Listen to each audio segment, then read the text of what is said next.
There's been a treasure trove of highly classified Pentagon documents that have leaked online in recent weeks. They have provided a rare window into how the United States spies on its allies and its enemies. It has sent shockwaves down the US security establishment, which fears that these revelations could jeopardize sensitive sources as well as compromise some of its most important foreign relationships. Some of these documents, which US officials say are authentic, expose the extent of US eavesdropping on key allies, including South Korea, Israel, and Ukraine. Others reveal the degree to which the US has penetrated the Russian Defense Ministry and the Russian mercenary organization, the Wagner Group. And none of it paints a pretty picture for America. But the most damaging are documents which reveal key weaknesses in Ukrainian defense. And it comes even as Ukrainian forces are gearing up to launch a counter-offensive against Russia.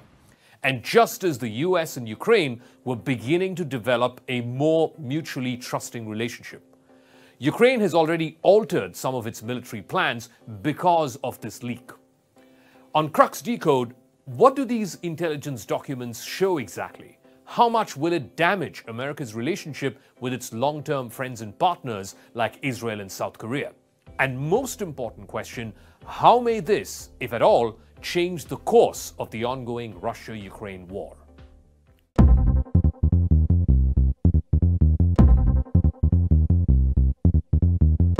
The Pentagon has put in place an interagency effort to try and assess the impact of this leak.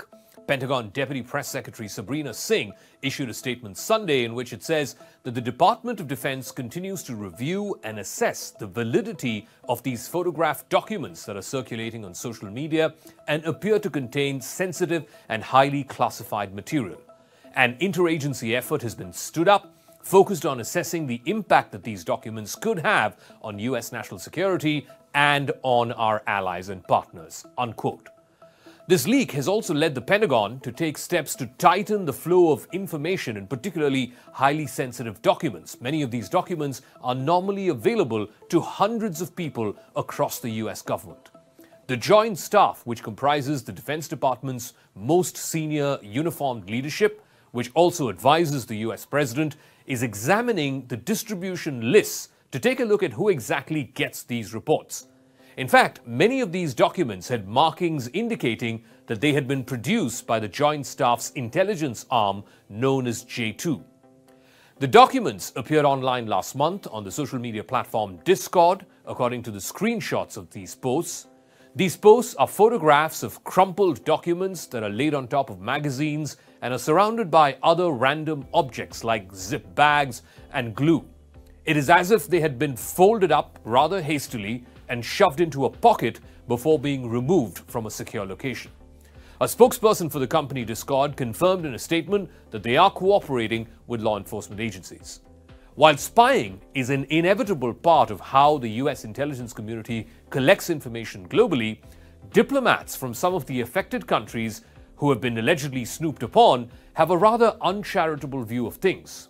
US allies are doing damage assessments right now, scrambling to determine whether any of their own sources or material have been compromised.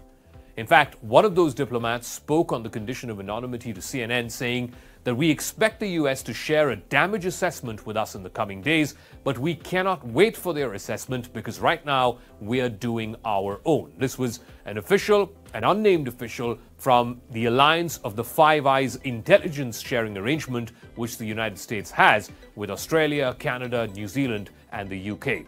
One more official from this set of ally countries also talked about the concern around the leaked Ukraine war information, which is basically handicapping Ukraine on the battlefield. He also pointed out it was alarming to see one of the documents from February titled Russia-Ukraine Battle for Donbass likely headed to a stalemate throughout 2023.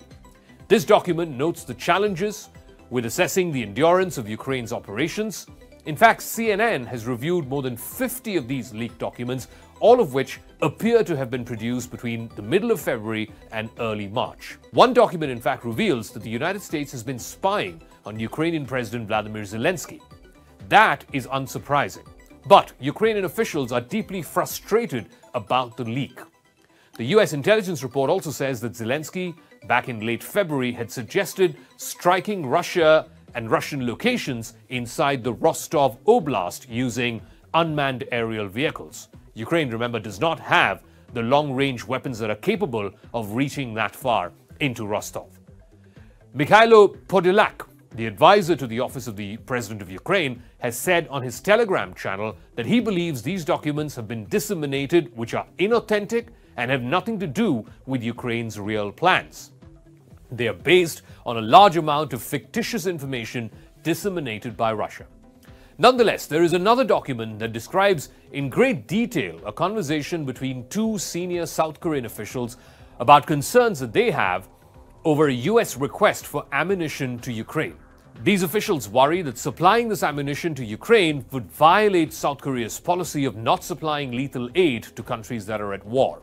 According to the document, one of the officials then suggested a way of getting around that policy without actually changing it, by selling the ammunition first to Poland and then eventually to Ukraine. The document has already sparked a huge controversy in Seoul. South Korean officials are telling reporters that they plan to raise this issue with Washington. An intelligence report about Israel, meanwhile, has also sparked outrage in Jerusalem. The report produced by the CIA says that Israel's main intelligence agency, the Mossad, had been encouraging protests against the country's new government under Benjamin Netanyahu. Netanyahu's government has been under siege for the better part of the last 3 months over proposed judicial reforms which have now been put on hold. The Israeli Prime Minister's office responded on Mossad's behalf Sunday, calling the report mendacious and without any foundation whatsoever. Another document reveals what the US thinks about some European countries and their intention to donate fighter jets to Ukraine. For example, the report says that back in February, Bulgaria had expressed a willingness to donate its fleet of MiG-29 jets to Ukraine, calling it a challenge because it would leave Bulgaria without any fighter aircraft to fulfill its air missions until the United States delivers F-16s. This massive leak also reveals the extent of US penetration into Russia's Ministry of Defense and its mercenary organization, the Wagner Group. Much of the information about Russia was gathered via intercepted communications, raising concerns that the Russians might now change their method of communication. Human sources, too, could be at risk. Maps of Russian troop movements and their capabilities are included in these trove of documents, which are sourced in part to human sources, prompting fears among American officials that those assets could now be in danger. The documents also show that the US has been able to intercept Russian targeting plans down to the exact power plants, substations, and rail and road bridges that the Russian forces were planning to attack deep inside Ukraine. The US was also able to intercept the Russian strategy for combating NATO tanks that are due to enter Ukraine starting April. The plan basically called for establishing 3 fire zones based on range, long, medium, and short, with each zone covered by specific weapons. Highlighting US concerns about the Wagner Group, which has thousands of personnel operating in Ukraine, these documents discuss Wagner's renewed recruitment of Russian prisoners and using them to fight in Ukraine. The documents also provide a window into casualty figures on both sides. These are numbers that are notoriously difficult to estimate accurately, and the US so far has not shared any of these numbers publicly. According to one of the documents, Russian forces suffered anywhere between 190,000 and 220,000 casualties as of February this year, and that includes close to 50,000 who were killed in action.